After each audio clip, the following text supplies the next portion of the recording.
And do you feel like your English needs a little upgrade?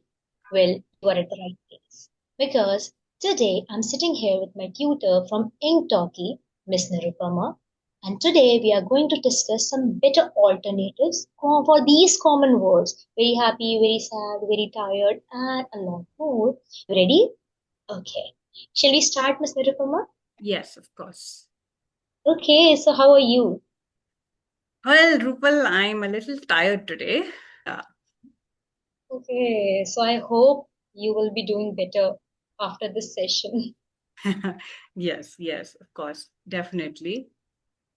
Okay, so what I was feeling, like you said, you are tired today. And whenever we have to reply to someone, how are you feeling? And they have to say, I'm tired. So they keep on repeating this word, very tired, very tired. So what are the other words they can use apart from very tired instead of like very tired? That's a very good question, Rupal. So what are the other words that we can use other than very tired? One word is exhausted.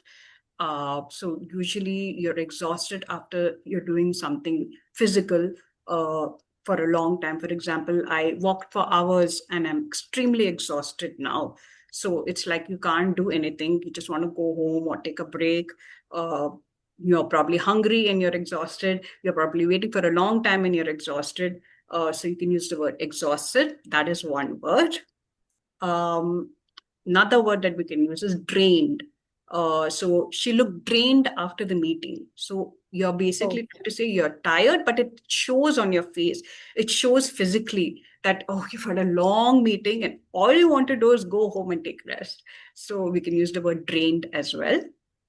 What do you think, Rupa? wow. So we have learned two better alternatives for very tired. One is exhausted and another one is drained. Okay. After walking for hours, I was completely exhausted. Okay. After the meeting, I was completely drained or I was drained. Okay.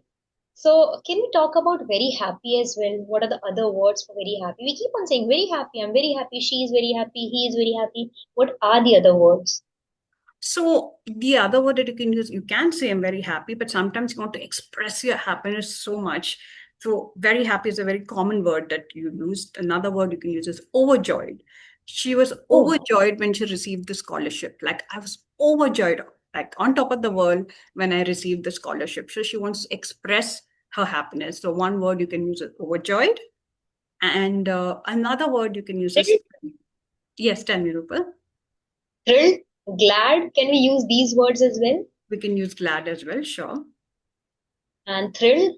And thrilled is when you've, like, suppose met a big celebrity or your favorite actor and you want to express that happiness. I was thrilled to meet Shah Rukh Khan, for example. You can't So I express was that so happiness. happy. I can't even contain it. I was so Yes. happy that I have to say I was thrilled to meet him. Yes. Okay. I'm glad we are connecting. I'm overjoyed because I have got this scholarship. So we Yes. have got three better alternatives for very happy as well. Oh, wow, this is interesting. Yes. That's Okay, now everyone this is happy. language. And what if someone is sad? So you can say they're very sad. There's one word that you can use as heartbroken. So when you want to express sadness and when you express the emotion that you're feeling at that moment, at that point of time, as for example, I was heartbroken when my dog passed away. You had this dog for years. It was a member of your family, and suddenly it's gone. So to express that sadness, you use the word heartbroken. Another word you can use is miserable, like you're very sad and upset and miserable. So I felt miserable when I failed the test. You did a test, you prepared for it, but unfortunately you failed at it and you're feeling miserable about it. So that is another word that you can use. These are just simpler alternatives, and still we are using very sad all the times. We have miserable, we have heartbroken. These are such simpler alternatives and which can actually make us sound smarter, right, Miss Nirupama? Yes, absolutely. There are so many alternatives that we can use other than the common words. And that's the thing about the English language. There's so much vocabulary that you can choose from, pick and choose what words you can use on in what context. Absolutely. And you know what? Sometimes I really feel angry at certain people because they do something which is actually not acceptable. So the first word that comes to my mind is I'm very angry at you. So how can I replace this very angry with what words? So there are two words that you can use again here instead of very angry. One is furious. For example, my mom was furious when I came home late. Now your mom is waiting for you the whole day to come. You still not reach. She's anxious, she's worried, and most importantly, she's furious because maybe you didn't inform that you're coming home late. So one word is furious that you can use for anger, another word for anger or angry. Another word that you can use is livid.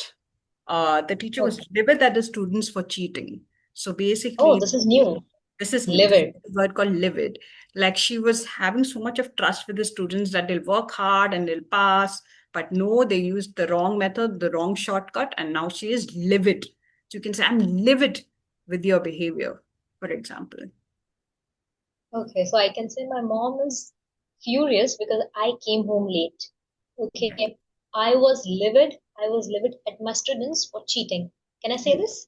yes, you can use that. Oh, wonderful, wonderful. And furious? Okay, furious we have done. I'm sorry. Yes. No Okay. problem. Yes. Okay. And if I like, I see a lot of interesting things in my room right now. Okay. And if I have to say that one thing is very interesting, then should I use very interesting for the other things as well? Like keep on using very interesting, very interesting. No, you can use another word also, Rupal. Another word that you can use is fascinating. So let's say Yeah. you watched a movie that really had an impact on you and you were fascinated by it. You were so interested in that movie because it was so good. The story was so good. So the movie was fascinating to me when I watched the movie, for example. There could be movies that you watched which you Harry like. Potter is really fascinating. Exactly. Harry Potter is one example. It's really fascinating with all the magic and illusion and everything in it, right? Yes, yes, yes. Another Okay, word you can use is captivating. For example, her story was captivating. captivating. Captivating we use when it's something like you're in the moment and you're interested in it and you're like, that still has an impact on you after it's done. So during that time, the storytelling was captivating. I was so like focused on it and it was interesting to me. It had an impact on me. So captivating is another word that we can use. Okay, for example, this conversation is so captivating. Can I say that? Yes, you can say that.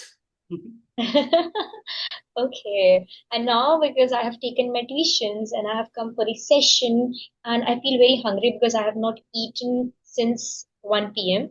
So can I always say, should I always say very hungry? Or there are another words. Yes, there are two other words that you can use. One is famished.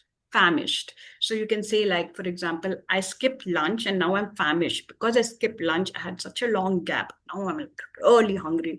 I'm famished. You can say it like that. Famished. Famished. Another word that you can use is starving.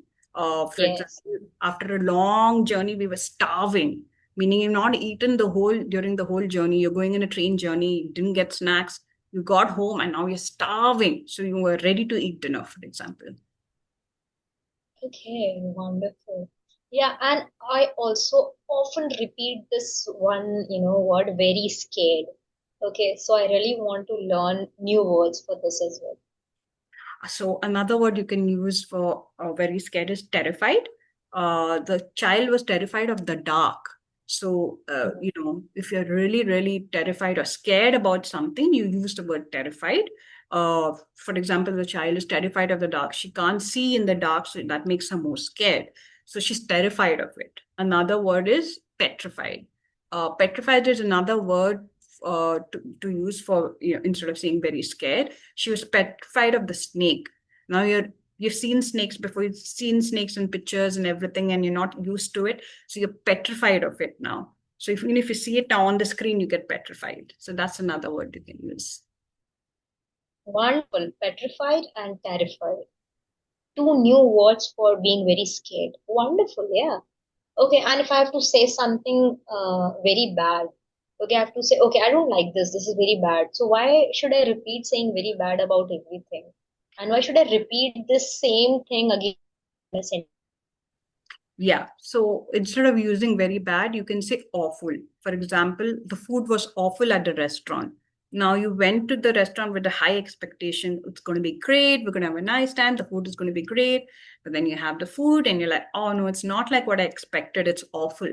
So you can use the word awful instead of very bad. That's one word you can use. Another word you can use is horrible. For example, it was a horrible mistake. You chose to go for a movie that you thought would be interesting, and then you went for it and you were like, oh no, what am I watching? This was not what I was expecting. So you can use the word horrible. Oh, and I also know the word terrible. Is it right? Yes, you can use terrible as well. Okay, now we have talked about very bad.